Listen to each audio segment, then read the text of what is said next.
కొడుకు ఆయన అభిమాని అని కుటుంబము 12,000 రూపాయలు 3,000కు ఒక టికెట్ 12,000 రూపాయలు పెట్టి సినిమా థియేటర్కి వెళ్తే థియేటర్లో చనిపోయిన 11వ రోజు వరకు వీళ్ళు ఎవరు హీరో కానీ ప్రొడ్యూసర్ కానీ ఎవరు కానీ ఆ కుటుంబాన్ని చనిపోయిన కుటుంబాన్ని కానీ హాస్పిటల్లో చావు బతుకుల మధ్యలో ఉన్న పిల్లవాడిని పరామర్శించడానికి కూడా పోలేదు అధ్యక్ష.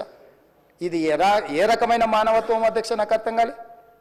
ఇలాంటి మానవత్వం లేకుండా వ్యవహరించిన వాళ్ళను పోలీసులు విధి నిర్వహణలో భాగంగా పోలీస్ స్టేషన్కు తీసుకెళ్తే ఒక ఆయన ట్విట్టర్లో పెడతాడు అడ్డగోలుగా 10 ఏళ్ళు మంత్రి చేసి ఉద్యమాలు చేసినామని చెప్పుకునేటోళ్ళు, ఉద్యమాల సమయంలో సినిమా షూటింగ్లో జరగొద్దని దాడులు చేసిన వ్యక్తులు ఇవాళ అతను భగవత్ స్వరూపుడు, అసలు అతన్ని పోలీసులు ముట్టుకుంటారా?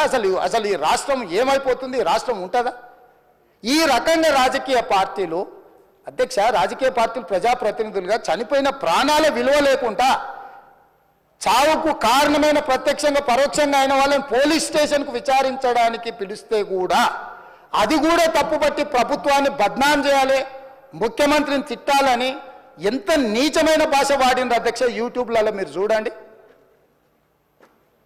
నాకేముంటుంది అధ్యక్ష? ఏంది ఆ సినిమాకు స్పెషల్ రిలాక్సేషన్స్ ఇచ్చి ఇవాళ సినిమా ఏదైతే వ్యాపారం చేసిందో సినీ పరిశ్రమను ప్రోత్సహించాలని మొదటి వారం అత్యధికంగా సినిమా ధరలతో టికెట్లు అమ్ముకోవడానికి, స్పెషల్ షోలు వేసుకోవడానికి, బెనిఫిట్ షోలు వేసుకోవడానికి ప్రత్యేకమైన అనుమతులు ఇచ్చింది నా ప్రభుత్వమే కదా, మా ప్రభుత్వమే అధ్యక్ష. సినీ పరిశ్రమను ప్రోత్సహించాలనే మా విధానం.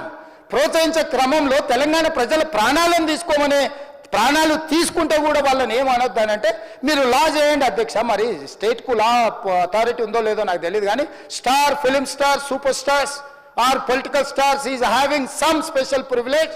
If they murdered anyone also we need not to prosecute or otherwise we need not to book any case against these personalities అని మనం మీరు చట్టం చేస్తా అంటే సినీ ప్రముఖులకు కానీ రాజకీయ ప్రముఖులకు కానీ స్టార్లని ఫీల్ అయ్యే వాళ్ళ పట్ల ప్రత్యేకమైన చట్టం ఉంటుంది, వాళ్ళ మీద కేసులు పెట్టొద్దని మీరు ఏమైనా చట్టం చేస్తే ఆ చట్టం అమలు చేస్తాం అధ్యక్ష.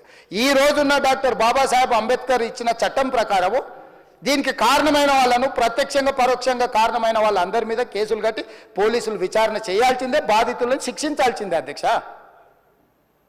సో ఈరోజు ఆ కుటుంబాన్ని ఆదుకోవడానికి ఈరోజు కూడా ఆర్థికపరమైన విషయాల్లో కానీ దీంట్లో కానీ వాళ్ళు ఎవరు పెద్దగా ఆసక్తి, కనీసం సినిమా వాళ్ళు ఒక్కరోజు అతను పొయ్యి వస్తే సినీ ప్రముఖులందరూ అతని ఇంటికి వెళ్ళి అతనికి మొత్తం ఏదో కాళ్ళు చేతులు యాక్సిడెంట్లో పోయినట్టు కన్నీళ్లు గారుస్తారు. ఈ సినీ ప్రముఖులు ఒక్కరైనా హాస్పిటల్కి పోయినరా అధ్యక్ష? నేను సూటిగా తమ ద్వారా సినీ ప్రముఖులను నేను అడుగుతున్నా అధ్యక్ష. తల్లి చనిపోయి 9 సంవత్సరాల పిల్లగాడు బ్రెయిన్ డెడ్ అయ్యి ఆక్సిజన్ అందక 20 రోజుల నుంచి హాస్పిటల్లో కోమాలో ఉంటే ఈ సినీ ప్రముఖులు ఒక్క రోజు కోసం పోలీస్ స్టేషన్ పోయిన ఇంటికాడ క్యూ కట్టి ప్రభుత్వాన్ని తిడుతున్నారు, నన్ను తిడుతున్నారు, అతన్ని పరామర్శిస్తున్నారు. ఏమైంది అధ్యక్ష? అతను కాలు పోయిందా, కన్ను పోయిందా, చేయి పోయిందా, ఏమైనా కిడ్నీలు దెబ్బతిన్నా, ఏమైంది? అతన్ని ఇంతమంది సినీ ప్రముఖులు పరామర్శించారు, కలిసిండ్రు, అభినందించారు. కానీ ఆ పిల్లగాన్ని కనీసమన్నా పరామర్శించడానికి సినీ ప్రముఖులు ముందుకు రాలేదంటే సినిమా ఇండస్ట్రీలో ఉన్న ప్రముఖులు ఏం ఆలోచన చేస్తుండ్రో, ఏం కోరుకుంటుండ్రో నాకైతే తెలియదు.